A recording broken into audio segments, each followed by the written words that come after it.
Trees and wind have a complicated relationship. Many trees rely on a consistent wind loading to strengthen up their stems so they can better resist their own gravity, or to disperse their seeds to new territories. However, in places like Atlantic Canada, the force of wind can be just too great for our trees to handle, and they topple over. This is called wind throw, or blowdown. If a tree fails below ground, the root plate is ripped through the soil and is overturned. If a tree fails above ground, the stem of the tree snaps in half. This isn't always such a bad thing. In the Acadian Wabanaki Forest region, where the Atlantic provinces are found, wind throw is just another natural part of our forest life cycle. When small patches of trees are blown over, gaps are created in the canopy that allow a greater diversity of species and ages to grow into the forest, making forests more resilient.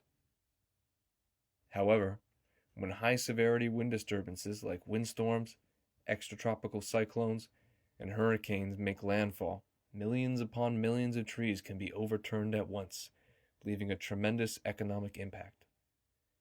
Forest scientists who study wind throw disturbances, or those who study tree biomechanics, try to learn more about the relationships between the occurrence of wind throw and variables such as tree size, soil and topographic characteristics, forest management history, and local climate. There are generally two types of wind throw research publications. The first type is observational studies, large datasets consisting normally of landscape-scale satellite images of recent hurricanes, where wind throw is identified in the images and compared to some previous forest inventory of the area. The second type is experimental studies.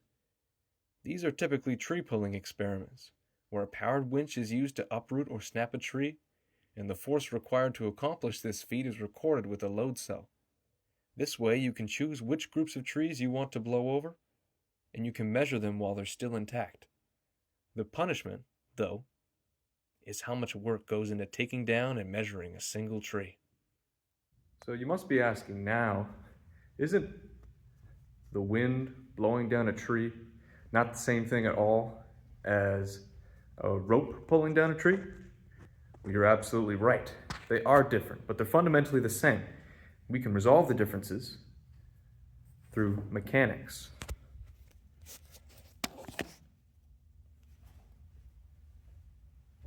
Let's start with wind. Trees are blown down due to drag. Drag is defined as a force that opposes the motion of an object moving through a fluid. In this case, it's the reverse. The fluid, air, is moving through our object, the tree. So let's start to break this down mathematically. Here is our tree, and our fluid is air. The world is throwing something with a mass at our tree, and that something is air. The air is mass. We figured it out with P, the density of the air. Now, the air is being thrown at the tree at a certain velocity.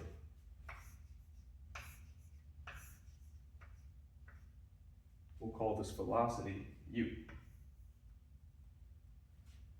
Now, so the air is being thrown at a certain velocity towards our tree. But what specific part of the tree is the air being thrown at? Of course, it's the tree's crown.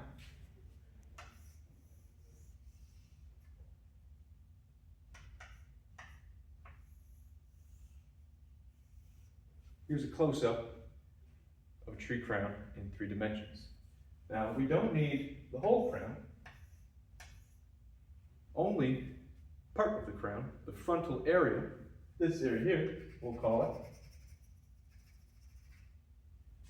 has the wind blowing on it. So the surface area in square meters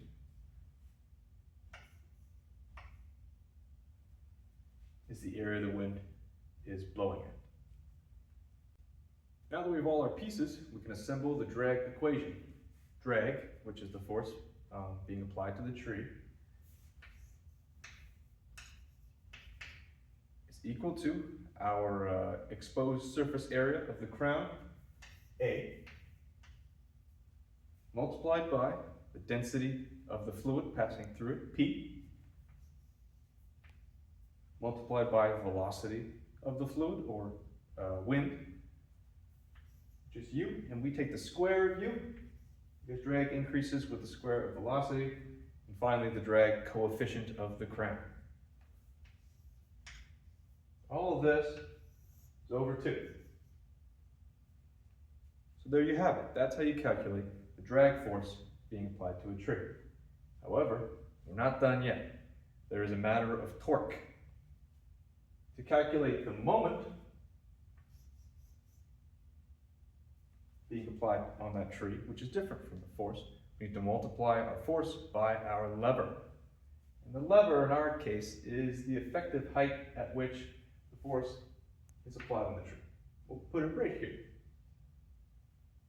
And another thing is that when a tree blows over, when maximum force is applied to a tree, it's never standing up straight. It's always on an angle.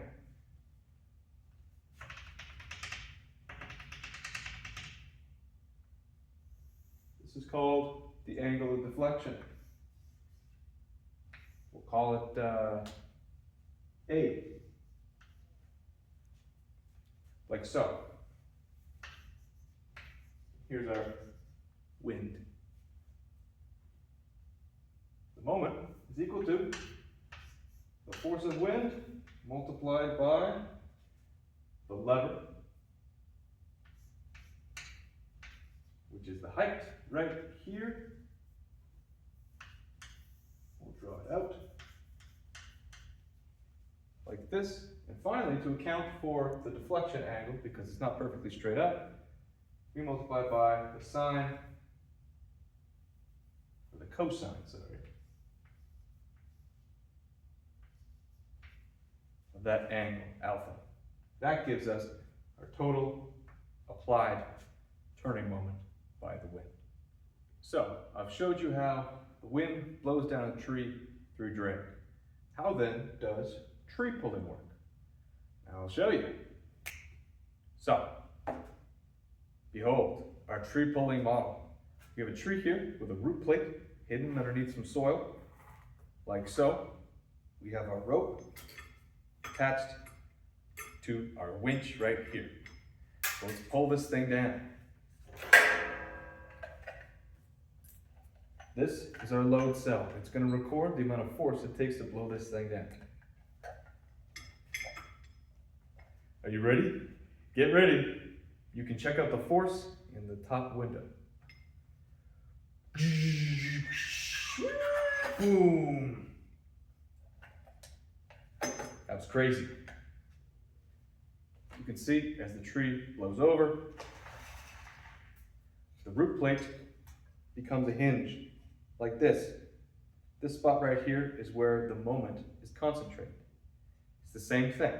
The force multiplied by a lever, but instead of the height, the average height at which the wind is applied to the crown, it's where the rope is tied to the tree. Let's explain this with mechanics. We've got our winch and we pull down our tree. How do we calculate the moment, but for the winch and the rope instead of the air on the crown? Here's how it's done. You still have your tree. The rope is applied right here at this height. And here's our winch, like so. We're going to need a new angle, this, the winch angle. Because the force is no longer being applied perfectly perpendicular like wind is. It's on an angle, as you can see, this angle. Moreover, the moment is divided in two ways. Because this winch is simultaneously pulling this tree down and over, we need to split up our torque into the vertical and horizontal components of the moment. We have Fx, the horizontal component, and Fy, the vertical component. Here's how they're calculated. F of x equal to the total force read by the winch, in our case it will be my little orange meter, multiplied by the cosine of the winch angle. Cosine is for horizontal torque and sine is for vertical.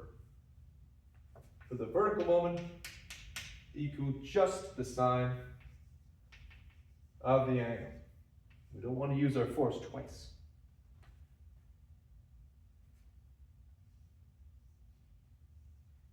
There you have it. Now, just like with how wind blows down a tree, let's account for the levers.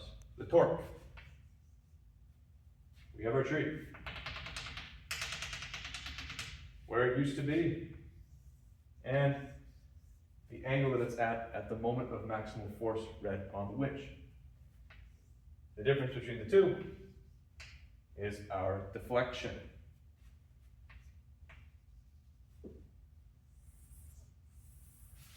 Voila. Just like in the previous equation with wind, we must account for the angle of deflection and for the length of our levers. This time, though, there are two components to the force. The moment, this time applied, is equal to the horizontal component of the force multiplied by the cosine of our angle of deflection multiplied by our lever, which is the height at which the winch is attached to the tree. And now we'll do the same for the vertical component of our force, this time with the sine of the angle of deflection.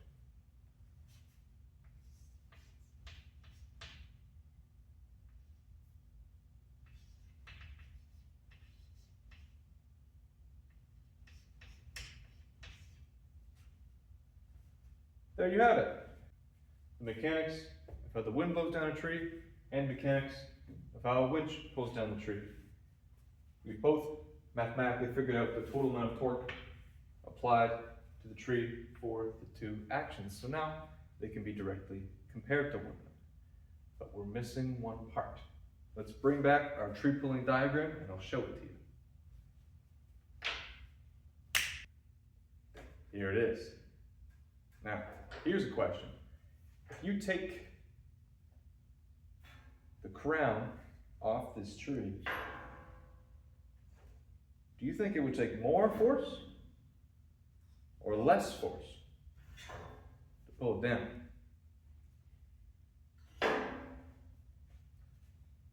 Lock in your answers because I'm about to try it out. There you have it. Now, you direct your attention to the screen in the corner. I know you can't read this. We'll see if it took more or less force.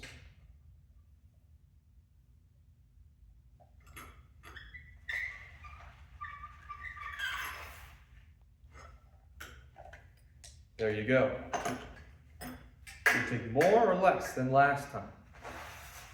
That's right, it took more than last time. Why could that possibly be? Because something we haven't accounted for in either of these equations yet is gravity. Not only is wind applying perpendicular to the tree, the force of gravity is acting downwards. The overhanging displaced mass of the branches and the crown are causing the tree to fall over. They're contributing to that moment. So we'll account for that in our equations. To complete these equations, we will add the self-loading turning moment to each. The formula is the same for both trees because the action is the same. At At the moment of maximum force, we need our angle of deflection. And because the force of gravity is up and down, it's essentially vertical. Just like before, the sine of that angle, alpha. Multiply it by our force and our lever, just like last time. Our force is just the weight of the overhanging branches and crown and stem. We'll call that M. Our lever is wherever the mass happens to be concentrated along this tree. For a spruce tree, like we pull down, the average center of gravity is about 38% of the tree's height. Right here. This is HCG. So that will be the length of our lever. The mass is concentrated here. This is our lever that's swinging down. HCG. The same equation applies to here. The sine of alpha multiplied by the mass multiplied by the height of the center of gravity. And there you have it. That is how you calculate the total critical turning moment from wind and from a winch. We've amalgamated them to the same unit so that they may be directly compared to one another. If we can do that, then we can compare how trees respond to being pulled down in different situations, different site types, different tree sizes, different live crown lengths and height to diameter ratios, and we can assume that the responses to the winch would be similar to the responses to the wind. And now you can do a study.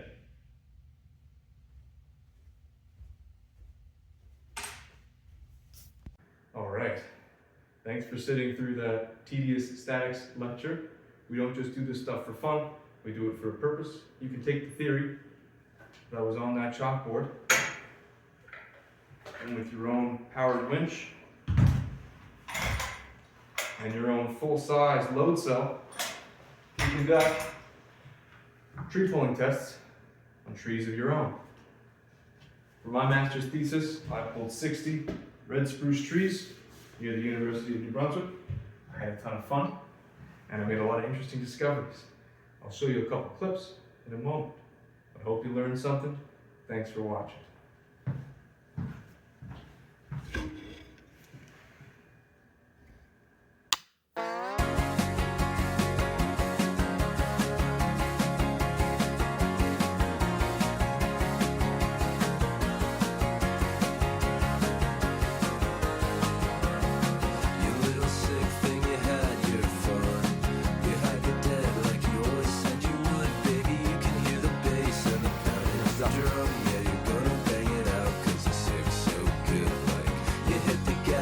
Going in. 1, 2. That's it. That's 9. Tree 1 at Noonan.